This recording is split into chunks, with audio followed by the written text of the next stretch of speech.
Assalamualaikum warahmatullahi wabarakatuh. Perkenalkan, nama saya Patricia Utuhu. Saya dari Universitas Negeri Gorontalo, Fakultas Perikanan dan Ilmu Kelautan, jurusan Manajemen Sumber Daya Perairan, semester 5 dengan NIM 1131419029. Pada kesempatan kali ini saya akan memaparkan atau mempresentasikan hasil tugas atau materi yang telah saya rangkum, yaitu mengenai pengelolaan wilayah pesisir laut di Pulau Ras Madura, atau lebih tepatnya model-model yang dilakukan untuk mencapai suatu keberhasilan pada pengelolaan wilayah pesisir. Ada beberapa model pengelolaan yang dilakukan pada wilayah ini. Yang pertama yaitu model top down. Nah, model top down ini lebih cenderung itu digunakan oleh negara-negara yang berkembang. Karena itu kuatnya pemerintah dalam mengelola aset-aset strategis yang dimilikinya. Nah, pada model top down ini itu tertumpu pada format perencanaan, metode pelaksanaan dan pemanfaatan yang dipusatkan ke pemerintah nasional dan pemerintah daerah dengan tujuan melaksanakan program tersebut. Selanjutnya, kelemahan pada model ini yaitu minimnya muatan karakter lokal atau kearifan lokal, di mana pelaksanaannya itu seringkali berbenturan dengan realita juga masalah yang ada. Sedangkan hal yang positif pada model ini ialah besarnya persediaan dana dan efektifnya instrumen pengelolaan, misalnya pada pengawasan dan penegakan hukum. Model yang kedua yaitu model bottom up, di mana model ini pengelolaannya itu telah lama digunakan oleh sebagian masyarakat di wilayah tersebut.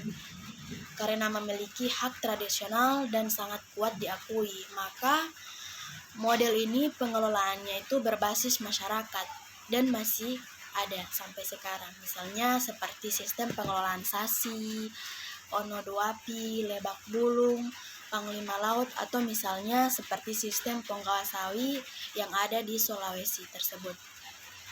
Nah, pada model ini juga memiliki kelemahan, yaitu terkait tentang kesejahteraan yang dimiliki masyarakat.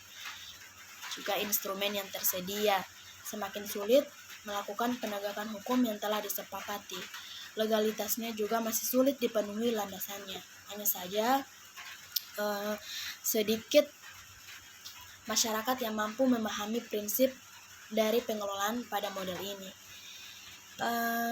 Kelebihan pada model ini juga dibentuk oleh masyarakat sendiri, di mana pelaksanaannya itu berdasarkan pada sistem norma kepatuhan dan loyalitas.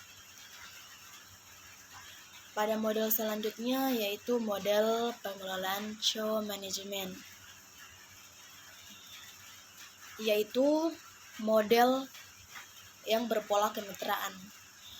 Model ini menganggap masyarakat juga pemerintah memiliki pengetahuan dan pemahaman yang sama tentang sumber daya wilayah, di mana model ini memberatkan bahwa masyarakat itu harus berkelompok sehingga dapat berkoordinasi serta pemilihannya dari prioritas dan pengambilan keputusan yang tujuannya itu lebih mengakomodatif dalam meminimalkan bias dan mencapai tujuan.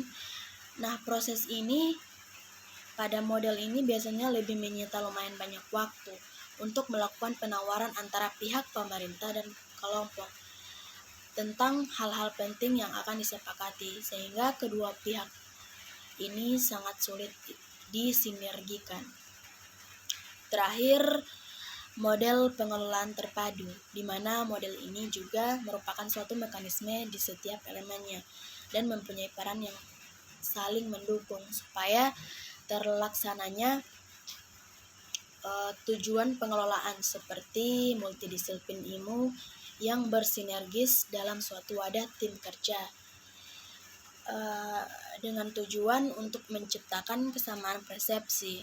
Nah, prinsip dan tujuan nampak lebih lama juga model terintegrasi atau terpadu ini memerlukan dukungan kelembagaan baik dari pemerintah maupun dari masyarakat pesisir itu sendiri.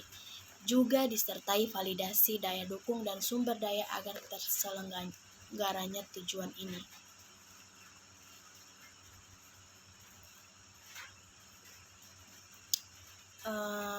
Baiklah, hanya sampai di sini pemaparan materi dari saya.